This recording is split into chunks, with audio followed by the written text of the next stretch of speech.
Hi, Barry. Good afternoon. Yeah, fine, all right. Thank you. Right, so looking at previous lesson, we've talked a little bit about mirror work and so on. So Yeah. when you come to a hazard, just remind me what's the routine you use, Barry? It's the MSM, is it? MSM routine, yeah? Okay, so we're going to use that on today's lesson because you wanted to have a go at meeting traffic. Do you remember we came into situations where the road was narrow and there was parked cars? That's right. Just remind me what happened in those situations. So it's because the cars were coming through the gap, and Yeah. I think I was having to stop. Good. Perhaps was I leaving it a little bit late? Yeah, good. So you asked me to sort of deal with that this week. So are you still happy to do some work Yes, on fine. that? Do you want me to explain it to you? Yeah, I think that's probably best. Yeah. So if you take that incident of last week then and scale yourself on it, what would you grade yourself? 10, you could deal with it comfortably. 0, you were struggling with it. I think perhaps a 5 or a 6. I Yeah. wasn't quite sure. All right. So what was it you were unsure of then? Well, I think when they were coming down the other way, I was thinking they might stop, but then they didn't, so I wasn't quite judging it properly. Okay, good. So it was making that decision, would you say? Yeah. Okay. Right, let's look at diagram C here. So we've got a narrow road, we've got a parked car on the left, the yellow vehicle. That's you, the red vehicle. Oncoming traffic here. Looking at the gap there, do you think you're going to get through at the same time as the oncoming traffic? Is there a big enough gap? I think so. It looks like quite a big gap. Okay, so if you did go through at the same time as the oncoming traffic, do you think you'd get there through comfortably? Maybe it might be a little bit of a tight squeeze. So that's meeting is where you can only get through one vehicle at a time. Yeah. So in that situation, really, you're going to struggle to get both vehicles through at the same time. So that's your meeting point. So that's what meeting is, yeah? Okay. So in terms of priority, because the obstruction's on your side, the parked car, who's got priority, do you think? So is it more the other people? 'Cause Yeah. we've got the Excellent. problem. Excellent. So what you need to do is, first of all, identify the meeting situation. Yeah. Once you've identified it, if you do it early enough, you can start doing which routine again?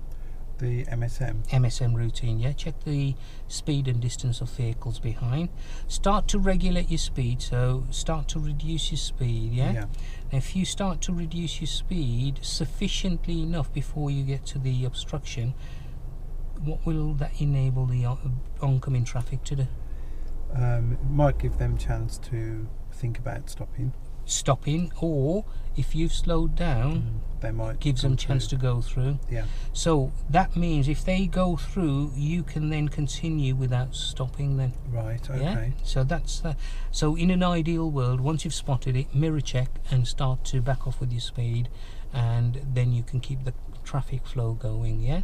But there will be times where you're gonna have to stop because there may be 2 or 3 vehicles coming, in which case you need to stop in what we call a hold back position. Yeah. So roughly about 1.5-2 car lengths away from the yellow vehicle, Right, okay. away from the curbs to your normal driving position. So can you see the benefit of that if you stop back here as opposed to close to the vehicle? Yeah, I think it's easier to pull round. Pull round makes it easier, but it keeps your view open as well. Yeah. Now, so that's priority with the oncoming traffic. What if we were the blue vehicle and then car coming the opposite way, obstruction still on the opposite side now? So you've got priority. What do you think you would do there? I probably could go a little bit quicker. Okay. It's more likely that he'll stop for me. Okay, so yes, you could go quicker, but what if the oncoming traffic started to do the same? So then I'd have to slow down again. Can you see what I'm saying? Although Yeah. you have the priority, you can't assume that priority. Right. So again, the steps you take is once you identify it's a meeting point, MSM, again you should do the same thing, reduce your speed. Yeah. So that gives you a chance to assess what the oncoming traffic's doing, and if you can clearly see they're slowing down, then you can proceed. If you can see they're speeding up, you can actually stop comfortably, can't you? Yes. Yeah. So the action you take, whether you've got the obstruction your side or the opposite side is more or less the same. Okay. Yeah. Now, things that you can consider, whether the oncoming traffic's coming through or not, is the body language of that vehicle. So if you see the oncoming traffic and you can see they're positioned, so let's say the red vehicle is positioned towards the centre, but you can actually see them picking up speed, are they going to be stopping or coming through? Oh, so they're probably going to come through. Yeah, good. On the other hand, you can see that vehicle, the oncoming traffic, moving towards their left, but actually slowing down. What's that suggesting? Oh, so it looks like they're going to stop for you. Excellent. So so looking at the body language, anticipating what they're doing, will also help you. Yeah.